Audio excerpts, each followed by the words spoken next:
श्री स्वामी समर्थ. श्री स्वामी समर्थ महाराजांच्या चरणाला वंदन करून श्री स्वामी चरित्र सारामृत या ग्रंथाला सुरुवात करूया. श्री स्वामी समर्थ तारक मंत्र.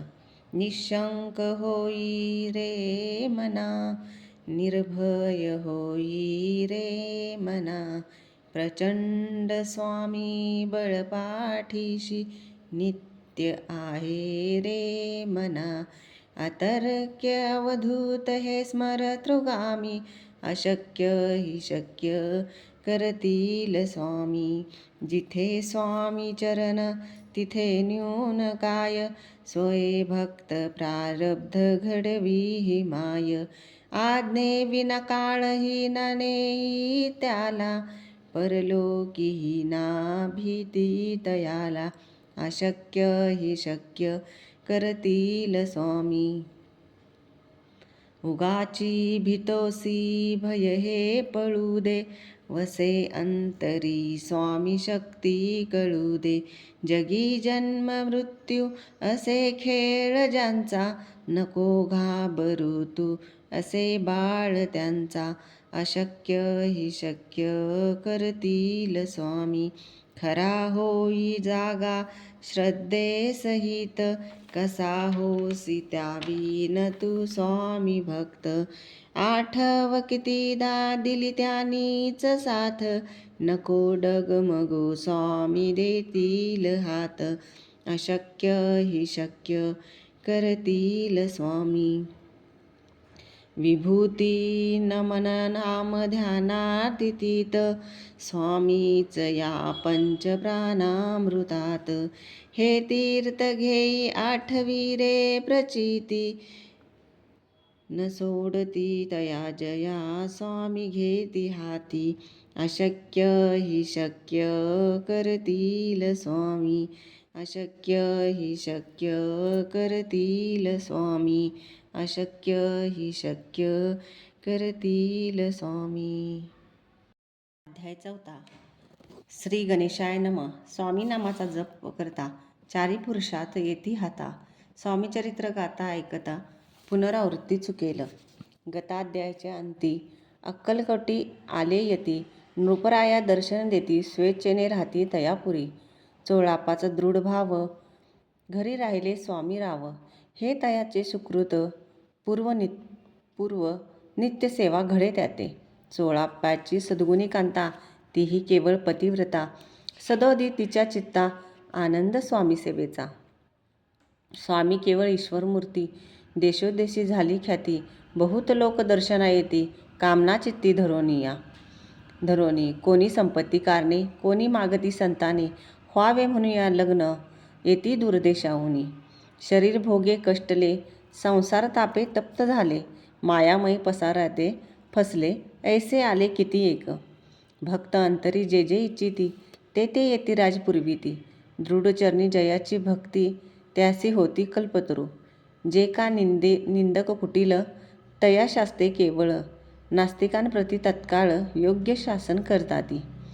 कोणी 2 संन्यासी आले अक्कलकोटासी, हसोनी म्हणती जनासी, ढोंगियाच्या नादी लागला. हा स्वामी नव्हे ढोंगी, जो नाना भोग भोगी. साधू लक्षण याच्या अंगी, कोणते हो वसतसे. ऐसे तयाने निंदिले, समर्थानी अंतरी जाणिले. जेव्हा ते भेटीस आले, तेव्हा केले नवल एक. एका भक्ताची या घरी, पातली समर्थांची स्वारी. ते हे दोघे अविचारी, होते बरोबरी संन्यासी. तेथे या तिन्ही मूर्ती, बैसवल्या भक्ते पाटावरती. श्री स्वामी आपले चित्ती, चमत्कार म्हणती करू आता. दर्शनेच्छू जन असंख्यात, पातले ते क्षणार्धात. समाज दाटला बहुत, एकच गर्दी जाहली.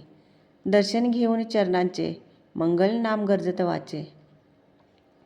हेतू पुरवावे मनीचे, म्हणून या विनविती. कोणी द्रव्य पुढे ठेविती, कोणी फळे समर्पिती. नाना वस्तू अर्पण करती, नाही मिती तयाती. कोणी नवसाते करती, कोणी अनुनिया देती.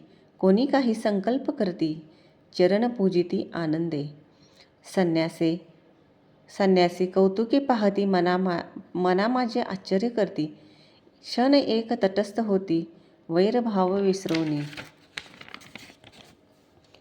स्वामी पुढे जे जे पदार्थ पडले होते असंख्यात, ते निजहस्ते समर्थ संन्याशापुढे लोटती. मोडली जनांची गर्दी तो येऊनी सेवेकरी, संन्याशापुढल्या नानापरी वस्तू नेऊ लागले.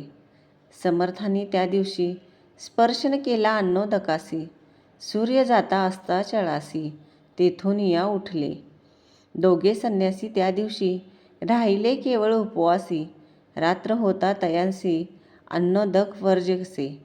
जे पातले करू छळणा त्यांची झाली विटंबना, दंडावया कुत्सित जना अवतरले यतिवर्य. इति श्री स्वामी चरित्र सारामृत नाना प्राकृत कथासंमत सदा परिसत प्रेमळ भक्त चतुर्थोध्याय गोड हा. श्री स्वामी राजार्पणमस्तु. श्रीरस्तु. शुभभवतु. अध्याय 4. प्रत्येक ओळीचा मराठीतून अर्थ. या ग्रंथाच्या 4थ्या अध्यायातील आहे. यात स्वामींच्या अक्कलकोट येथील वास्तव्याचे आणि 2 गर्विष्ठ संन्याशांच्या गर्भहरणाचे वर्णन आहे. या ग्रंथाचे श्रवण केल्याने जन्ममरणाचे फेरे चुकतात. मागील अध्यायाच्या शेवटी आपण पाहिले की यतिराज श्री स्वामी समर्थ अक्कलकोटला आले आणि त्यांनी तिथल्या राजाला मालोजीराजे भोसले यांना दर्शन दिले. स्वामी आपल्या इच्छेने अक्कलकोट नगरीत राहू लागले. तिथे चोळाप्पा नावाच्या भक्ताचा भाव अत्यंत दृढ आणि सच्चा होता. स्वामी त्याच्या घरी मुक्कामास राहिले. हे चोळाप्पाच्या पूर्वजन्माच्या पुण्याईचे फळ होते. चोळाप्पाला स्वामींची रोज सेवा करण्याचे भाग्य लाभले. त्याची पत्नी देखील अत्यंत सद्गुणी आणि पतिव्रता होती. स्वामी आपल्या घरी राहत आहेत या विचाराने ती सदैव त्यांच्या सेवेच्या काळजीत असे. स्वामींच्या सेवेतून मिळणारा आनंद विलक्षण होता. स्वामी हे साक्षात ईश्वराचे रूप आहेत अशी त्यांची कीर्ती सर्वत्र पसरली. त्यामुळे लांबून लोक त्यांच्या दर्शनासाठी येऊ लागले. लोक आपल्या मनात विविध इच्छा कामना धरून येत. कोणाला अपत्यप्राप्ती हवी असे तर कोणाला व्यापारात लाभ हवा असे. अशा ऐहिक सुखांच्या अपेक्षेने लोक लांबून लांबून येत असे. अनेक लोक आजाराने त्रस्त होते तर काही संसारातील दुःखाने होरपळलेले होते. जे या मायेच्या जगात अडकून फसले होते. असे असंख्य लोक मार्गदर्शनासाठी स्वामींकडे आले. जे भक्त स्वामींच्या चरणांशी निस्सीम भक्ती ठेवतात त्यांच्या मनातील सर्व इच्छा स्वामी पूर्ण करतात. त्यांची भक्ती पक्की आहे त्यांच्यासाठी स्वामी एखाद्या कल्पतरू प्रमाणे आहेत. जे लोक संशयी, निंदक आणि कपटी बुद्धीचे आहेत त्यांना स्वामी योग्य तो धडा शिकवतात. जे नास्तिक आहेत त्यांना त्यांच्या चुकीच्या वागणुकीचे फळ लगेच मिळते. एकदा अक्कलकोटमध्ये 2 संन्यासी आले. त्यांनी स्वामींच्या भोवती असलेली गर्दी पाहून लोकांची थट्टा केली. ते म्हणाले, तुम्ही या ढोंगी साधूच्या नादी का लागता आहात? ते संन्यासी टीका करू लागले की हा कसला स्वामी? हा तर उत्तम पदार्थ खातो आणि चैनीच्या वस्तू वापरतो. साधूची लक्षणे याच्या अंगात कुठे आहेत? त्या संन्याशांनी अशी निंदा केली की अंतर्ज्ञानी स्वामींनी मनातल्या मनात ओळखली. जेव्हा ते दोघे संन्यासी प्रत्यक्ष स्वामींना भेटायला आले तेव्हा स्वामींनी एक चमत्कार केला. स्वामी एका भक्ताच्या घरी जेवायला गेले होते आणि ते 2 गर्विष्ठ संन्यासी सुद्धा त्यांच्या मागे तिथे पोहोचले.